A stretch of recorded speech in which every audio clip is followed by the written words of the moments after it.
Ce qui s'est passé avec le Bénin, je ferai peut-être l'économie de m'étendre, mais il est de mon devoir de dire aux Nigériens ce qui s'est passé avec le Bénin et peut-être la lueur d'espoir également dans le cadre toujours de nos relations avec le Bénin. Je dis bien peut-être. D'accord.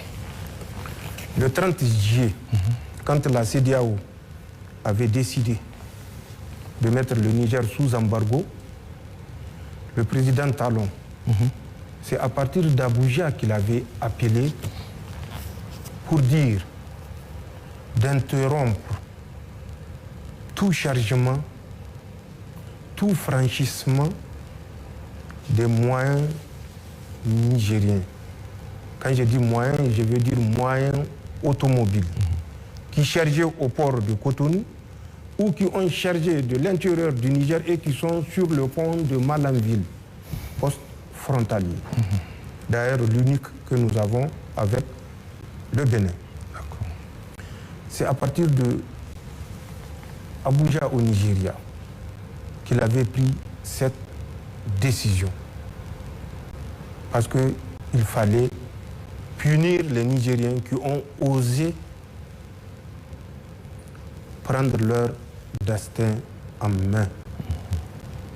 Tout à fait normal, en tant que président du Bénin, qu'il donne des ordres.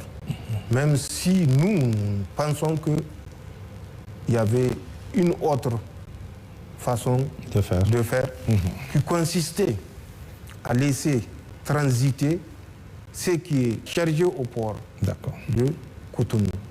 Mais c'est une décision souveraine prise par un responsable d'un État souverain.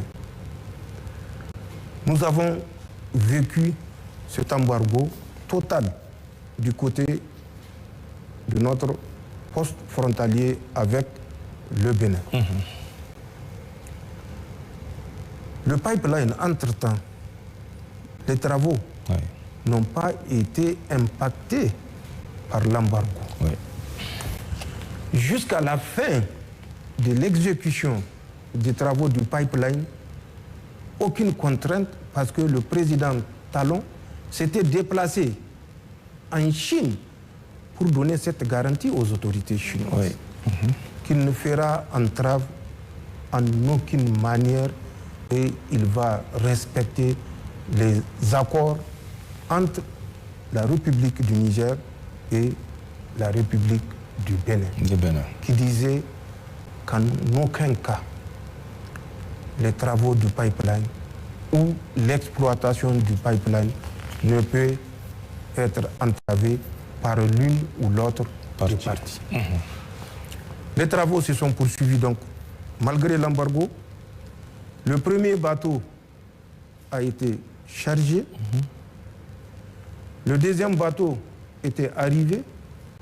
Le président Talon s'est rappelé tout d'un coup que le Niger, entre-temps, la CEDEAO ayant levé l'embargo, le Niger a refusé d'ouvrir sa frontière. La frontière, oui. Quand ils ont fermé la frontière, nous avons acté. Nous ne sommes pas intervenus pour dire que le président Talon a mal agi. Quand il va de notre sécurité, sachant ce que nous savions et que nous savons toujours,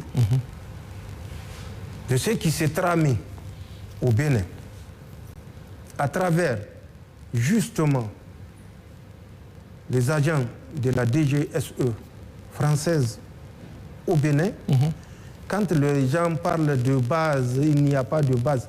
Mais une action de déstabilisation subversive ne se mène pas avec des troupes conventionnelles. Sinon, ça ne serait pas une action subversive. La subversion, les gars n'ont qu'à consulter le dictionnaire. Que veut dire, en termes littéraires, la subversion? Sans parler du domaine des spécialistes. Que veut dire la subversion? Donc, le fait de dire qu'il n'y a pas de base, c'est des camps avancés pour lutter contre le terrorisme. Mais nous savons ce que nous savons. Nous savons ce qui s'est passé au Bénin. Au Bénin, automatiquement, je vous ai dit, après la décision de la CEDEAO, le président Talon a pris la mesure et la responsabilité sur lui d'appliquer à la lettre les mesures de la CEDEAO. C'est un État souverain, je l'ai dit. Il est libre de faire ce qu'il veut. Mais qu'on nous laisse également cette liberté de protéger notre pays. Nous savons déjà le 25 du mois d'août 2023, la France avait loué 3 hélicoptères Super Puma auprès d'une société qui s'appelle Elenka, d'une nationalité que je tairai. Ces Super Puma étaient déjà sur le tarmac de Kandi. Le 26, déjà, ils étaient à Kandi. C'est ça. Pour donner la correction au Niger qui a osé dire trop, c'est trop. En plus de cela, des éléments de subversion, comme ils l'ont prédit, étaient positionnés à l'aéroport international de Toulon. C'est même un aéroport international que les Français ont réhabilité expressément. Oui, toujours au Bénin? Au Bénin, à Trou. D'accord. Trou est à 7 km à l'ouest de Parakou. L'aéroport international de Trou est à 6,8 km à l'ouest de Trou. D'accord. Cet aéroport a été réactivé, rénové. Les Français avaient débarqué des agents avec du matériel à travers des vols cargo qui ont atterri. Le premier vol à 2 h du matin, le deuxième à 3 h du matin, pour débarquer du matériel. Parce qu'il fallait le gré, les comptes au Niger. Nous savons que des agents des renseignements en tenue civile étaient à l'hôtel GB de Kandi le 25, le 26 du mois de septembre 2023. Ils étaient en tenue civile en reconnaissance. Il fallait reconnaître l'aérodrome de Porga, qui fait 2 km 100, à la lisière de la frontière, toujours dans le parc W, à la lisière de la frontière Bénin-Burkina Faso, 2 km à l'intérieur du W côté Bénin, 2 km donc de la frontière burkinabé. Cet aéroport de Porga est entre les mains des Français. D'accord. Officiellement chargé de préserver le parc. Mais vous vous rappelez de cet officier des eaux et forêts du Bénin qui avait élevé la voix contre les agissements qui s'est passé dans ce parc à travers la réalisation de cette piste. Et vous savez le sort qui lui a été réservé. Donc nous savons, c'est une évidence que cet aéroport dont nous avons les coordonnées que je pouvais dire exactement. Ensuite, ces mêmes agents de renseignement français étaient dans un village qu'on appelle Alpha Kouara, où il y a une piste, mais de moindre ampleur également. Nous avons les coordonnées de cet aérodrome où les Français étaient partis en reconnaissance, toujours accompagnés des agents subversifs français.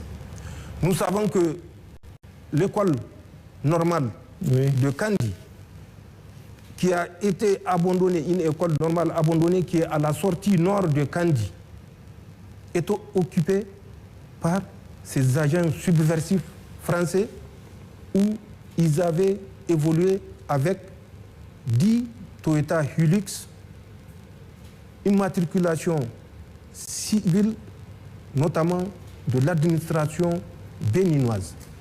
La sécurité de ces gens était assurée par la police républicaine du Bénin. Nous savons également, toujours dans leur recherche des points, des positions à partir desquelles ils vont déstabiliser le Niger, ces mêmes agents ont effectué une mission de reconnaissance sur les hauteurs sud-ouest du village qu'on appelle Madikali. Nous savons tout cela, avec les effectifs précis. Ouais. Je le rappelle, ce n'est pas des bataillons, ce n'est pas des compagnies, mais c'est des groupes d'agents subversifs qui évoluaient en tenue civile et avec des éléments des forces armées béninoises, eux-mêmes en tenue civile. D'accord. Donc nous savions tout ça. Nous savions mieux que ça. Des vols de reconnaissance que les Français faisaient à partir du Bénin. Et en prenant souvent les précautions pour rester à l'intérieur du territoire béninois. Mais comme ils ont une grande capacité de zoom, ils pouvaient prendre des images, découvrir des points de passage, découvrir des points de vulnérabilité, découvrir nos positions. Mais étant à l'intérieur du Bénin, nous ne pouvons pas agir sur ces éléments, ni agir contre ces éléments. Donc nous savions tout ça. Nous l'avons dit, le Bénin n'a pas semblé nous écouter.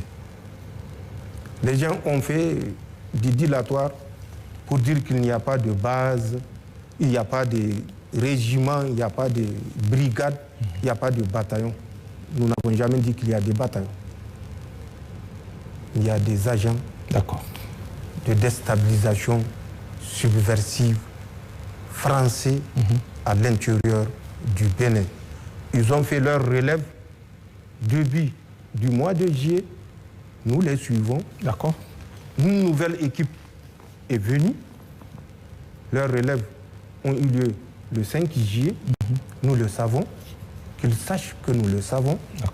Et qu'ils s'en tiennent pour dire que nous épions tous leurs faits et gestes. Ces agents français étaient ceux-là même qui ont donné des instructions directes aux terroristes pour vider tous les villages agricoles de la région de Tillabéri. Ils ont donné des instructions claires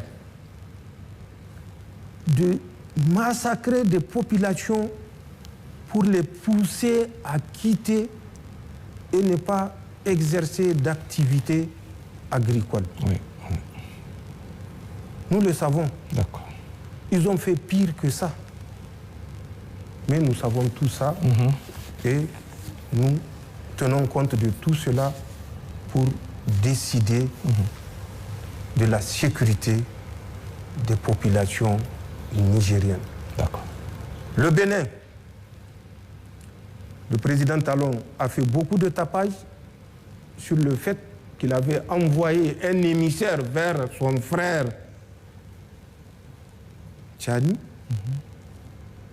un frère qu'on affame parce que Macron l'a voulu, et un frère qu'on pense qu'il y a encore des liens de fraternité avec ce frère qu'on a voulu déstabiliser. Mais rétablissons les faits, puisque je n'ai jamais parlé de ça. Aujourd'hui, je parlerai de ça. De quoi s'agit-il?